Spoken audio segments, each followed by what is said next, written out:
Medical device exam 2025 जो कि sir पे है, एक दो दिन बाद पेपर आपका होने जा रहा है।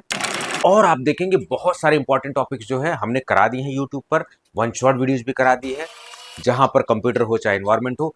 आज हम लोग जो बात करने वाले हैं मेडिकल डिवाइसेस रूल्स 2017 का क्विक रिव्यू हम करने वाले हैं। लास्ट मोमेंट तक जब तक तोड़ेंगे नहीं तब तक छोड़ेंगे नहीं, और जो भी है इंपॉर्टेंट चीज हम लोग उसको बात करने वाले हैं। मेडिकल डिवाइस रूल्स पे ऑलरेडी एक डिटेल वीडियो है, फिर उसके बाद जो क्वेश्चंस भी मैंने करा दिए हैं, क्विक रिव्यू वीडियो यहाँ पर होने वाली है। और आप देखेंगे बहुत सारे क्वेश्चंस आपके यहाँ से मिलने वाले हैं, स्टेटमेंट के फॉर्म में, फैक्ट्स के फॉर्म में, और आपका स्कोर बूस्ट होने वाला है। And these videos are going to ensure your selection. इसके बाद एनवायरमेंट की करंट अफेयर्स पे एक वीडियो आने वाली है, पावर पैक सेशन होने वाला है, उसको ज्यादा से ज्यादा देखना है, वीडियो को शेयर करना है, चैनल अच्छा लगे तो सब्सक्राइब करना है और अपने दोस्तों के साथ साझा करना है। तो स्टार्ट करते हैं वीडियोस को हम लोग। रिवीजन की वन शॉट सीरीज में हम लोग जो है मेडिकल डिवाइस एग्जाम 2025 के लिए ये वीडियोस हमेशा के लिए काम आने वाली, क्योंकि मेडिकल डिवाइसेस 2017 के बारे में यहाँ पर जिक्र किया गया है। चैप्टर्स की बात करें क्या कुछ है, तो chapter 1 is related to the definitions, preliminary definitions के बारे में बात की गई। Chapter 2 registration of medical devices की बात की गई। Chapter 3 deals with the authorities, officers and bodies, जैसे कि कंट्रोलिंग ऑफिसर्स हो गए, चाहे वो नोटिफाइड बॉडी हो गई, चाहे एक्रेडिटेशन बॉडी हो गई, उनके बारे में जिक्र जो है चैप्टर 3 में है, आप देखेंगे। लेकिन 9 में उनकी ड्यूटीज के बारे में बात की गई, आप देखोगे notified body, testing body, notified body, और इनके बारे में जिक्र तो जो है चैप्टर 3 में, लेकिन उनकी रिस्पॉन्सिबिलिटीज, उनके ड्यूटीज के बारे में जिक्र चैप्टर 9 में, ये बात ध्यान देना है। Chapter 3A is related to registration of certain, कुछ मेडिकल डिवाइसेस की।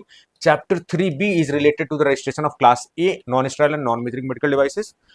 चैप्टर 4 में मैन्युफैक्चरिंग ऑफ मेडिकल डिवाइसेस की बात की गई है। Chapter 5 is totally related with the import of medical devices, and import is whole sole authority of central licensing authority, state licensing authority का कोई यहाँ पर इन्वॉल्वमेंट नहीं है। Chapter 6 is related with the labelling of medical devices, medical devices में क्या क्या levelling procedures होने चाहिए, क्या क्या रिक्वायरमेंट्स मिनिमम होनी चाहिए। Clinical investigation is also dealing with this chapter 7. Chapter 8 is related to the import or manufacture of medical devices which does not predicate devices, जो नहीं है। चैप्टर 9 में ड्यूटीज की बात की गई है, medical device officer, medical device testing officer और नोटिफाइड बॉडीज की। तो ड्यूटीज की बात कहां पर की गई है, चैप्टर 9 की बात की गई है।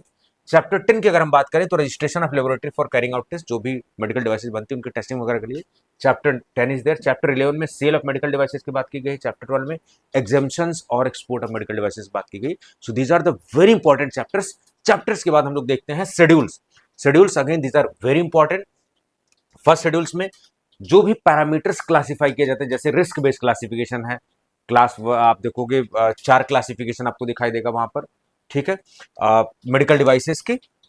उन सब के बारे में जो रिस्क बेस्ड क्लासिफिकेशन वो कौन कर रहा है, CLA, सेंट्रल लाइसेंसिंग अथॉरिटी के जो रिस्पॉन्सिबिलिटीज है। कुछ लो रिस्क होती हैं, लो टू मॉडरेट होती हैं, मॉडरेट टू हाई रिस्क होती हैं, सबसे ज्यादा हाई रिस्क वाली होती हैं, A class, B class, C class, D class, इस तरीके से डिवाइड किया गया है।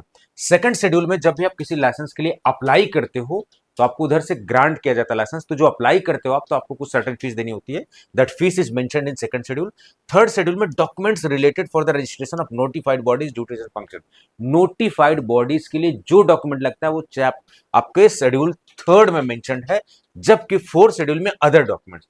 ध्यान से पढ़ना कि डॉक्यूमेंट्स आ जाए तो सीधे 4 नहीं लगा देना है। अगर डॉक्यूमेंट्स आपका पूछा जाए नोटिफाइड बॉडी से related, then answer will be schedule 3।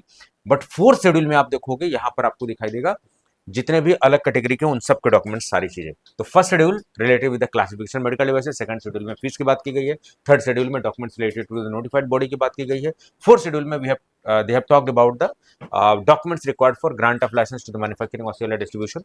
These are the fifth schedule में क्वालिटी मैनेजमेंट सिस्टम। आपको पता है कि GMP और GLP का ना के बराबर रोल होता है, जो है यहाँ पर the main important role is quality management system. Six schedule में पोस्ट अप्रूवल चेंजेस, अगर कुछ चेंजेस होते हैं उसके बाद आपको इन्फॉर्म करना होता है। सेवन शेड्यूल में आप देखोगे क्लिनिकल इन्वेस्टिगेशन के लिए जो भी इन्वेस्टिगेशनल मेडिकल डिवाइसेस उनका जिक्र किया गया है। And eight schedule is related with the exemptions. तो वहाँ पार्ट चैप्टर 12 में जो है एग्जाम्पशंस की बात की गई है, यहाँ एट शेड्यूल में एग्जाम्पशन की बात की गई। These are the schedule. उसके बाद देखते हैं क्लासिफिकेशन ऑफ मेडिकल डिवाइसेस। ये स्लाइड बहुत इंपॉर्टेंट है क्योंकि यहीं से आपका पूरा मेडिकल डिवाइसेस का बेसिक क्लियर होता है। चलिए, तो क्लासिफिकेशन जो मेडिकल डिवाइसेस की होती है, चाहे इनविट्रो डायग्नोस्टिक डिवाइसेस की आप देखोगे, इनविट्रो डायग्नोस्टिक मेडिकल डिवाइसेस की बात अगर करें तो इन सब का जिक्र किया गया है part 1 for the first schedule. तो फर्स्ट शेड्यूल में मेंशन किया गया है और 4 तरीके की क्लासिफिकेशन है। Low risk, class A, class B, class C, class D. तो क्लास ए और बी लो रिस्क वाली होती है, सी और डी सबसे ज्यादा रिस्क वाली होती है। तो low risk, low to moderate risk, moderate to high risk और हाई रिस्क, इस तरीके से डिवाइड किया गया है। अब कौन कौन सी अथॉरिटीज है? दो अथॉरिटीज है, एक है सेंट्रल लाइसेंसिंग अथॉरिटी, एक है state licensing authority. Central licensing authority बोले तो सेंट्रल गवर्नमेंट के द्वारा जो है नियुक्ति हो रही है, और आप देखोगे कौन, drug controller general of India, जो कि सीडीएसयू के मुखिया है। जबकि स्टेट लाइसेंसिंग अथॉरिटी का मतलब कुछ दायरा, कुछ काम जो स्टेट लाइसेंसिंग अथॉरिटी का होता है, यानी स्टेट ड्रग कंट्रोलर। ठीक है, तो क्या कुछ दायरे होने वाले उनके बारे में बात करते हैं हम लोग जो है। इंपोर्ट, जो भी बाहर से मेडिकल डिवाइसेस आएंगे उन सब का इंपोर्ट जो है that is related with the central licensing authority. Clinical investigation जो भी होगा वो सब, नोटिफाइड बॉडी का रजिस्ट्रेशन, लेबोरेटरीज का रजिस्ट्रेशन, टेस्ट फॉर मैन्युफैक्चरिंग और import for all classes of medical devices, ये सब, रिस्क बेस्ड क्लासिफिकेशन, ये होल सोल अथॉरिटी जो है सेंट्रल लाइसेंसिंग की है। जबकि ए और बी जो कि लेस रिस्की होती है, तो वहां पर मैन्युफैक्चरिंग का पूरा मैटर डील करता है कौन, स्टेट लाइसेंसिंग अथॉरिटी। और स्टॉक और सेल का जितना काम है सारी क्लास में मेडिकल डिवाइसेस का, that is the whole responsibility of state licensing authority. ये अब लाइसेंसिंग अथॉरिटी में आपने देख लिया दो तरीके के, एक है सेंट्रल लाइसेंसिंग अथॉरिटी यानी CLA, and second one is state licensing authority, that is state drug controller. तो सेंट्रल लाइसेंसिंग के पास इंपोर्ट है, मैन्युफैक्चर ऑफ सीएनडी का है, क्लिनिकल इन्वेस्टिगेशन का, क्लिनिकल परफॉर्मेंस टेस्टिंग का है, स्टेट लाइसेंसिंग अथॉरिटी के साथ coordination, these are the main functions. जबकि manufacture for sale of A and B जो है वो, और सेल जो है वो सारा का सारा स्टेट लाइसेंसिंग अथॉरिटीज के पास है। कंट्रोलिंग ऑफिसर्स, कोई भी ऑफिसर जो असिस्टेंट ड्रग कंट्रोलर के नीचे रैंक का नहीं होता है, उसको कुछ काम असाइन किया जाता है जो सुपरविजन का काम करता है, इसके तहत सारी चीजें। बाकी कुछ क्वेश्चंस है मेडिकल डिवाइस रूल्स 2017 के, these are the high probable questions. मैंने बहुत सारे कराए, मॉक में भी कराए, ऐप पर भी कराए, आपके रिवीजन सीरीज में भी कराए, यहाँ पर बहुत सारे क्वेश्चंस आपको देखने को मिलेंगे। अगर पूछा जाए कि who is the central licensing authority for medical devices in India, answer will B drug controller general of India. ये इसेंशियल प्रिंसिपल क्या रिक्वायर्ड होता है किसी भी मेडिकल डिवाइसेस के लिए, तो वो है सेफ्टी और परफॉर्मेंस, ये बात इंपॉर्टेंट। क्या कुछ फीस लगती है क्या जब भी हम कभी मेडिकल डिवाइस रूल्स के लिए कुछ अप्रूवल के लिए हम लोग जो है अप्लाई करते हैं फॉर्म? यस, फीस लगती है, एंड सेकंड शेड्यूल में उसका जिक्र है।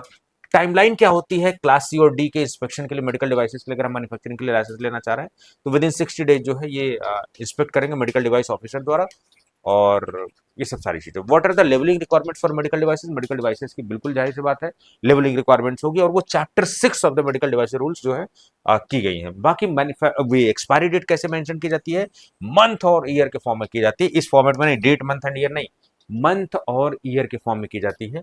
आपने देखा होगा ड्रग के केस में भी, क्या जीएमपी कंप्लायंस और जीएमपी सर्टिफिकेशन एप्लीकेबल होता है? देखिए यहाँ पर मेडिकल डिवाइसेस में जीएमपी और जीएलपी का रोल ना के बराबर है। द मेन इंपॉर्टेंट की player is quality management system in the manufacturing medical devices. क्या कुछ इन्वायरमेंटल रिक्वायरमेंट होती है? यस, मेडिकल डिवाइसेस तो जाहिर सी बात इनको प्रॉपर्ली एक्सपोज भी करना होता है, इन्वायरमेंट पे इम्पैक्ट भी होता है, तो इन्वायरमेंट से रिलेटेड जो भी जिक्र है एनेक्सर ए में 5th शेड्यूल में, वो सब लागू होता है यहाँ पर। क्या single test licence multiple testing sites के लिए यूज हो सकता है? बिल्कुल, जब आप अप्लाई करें तो उन सारी साइटों का जिक्र अगर आप कर देते हैं तो यस डेफिनेटली आप सिंगल टेस्ट लाइसेंस से जो है मल्टीपल टेस्टिंग साइट को कवर कर सकते हो। क्या डिसइंफेक्टेंट मेडिकल डिवाइस रूल 2017 के अंदर आते हैं? इसका आंसर है सारे नहीं। जो मेडिकल डिवाइसेस के लिए डिसइंफेक्टेंट यूज हो रहे हैं वही केवल कवर होते हैं, बाकी सारे नहीं होते हैं।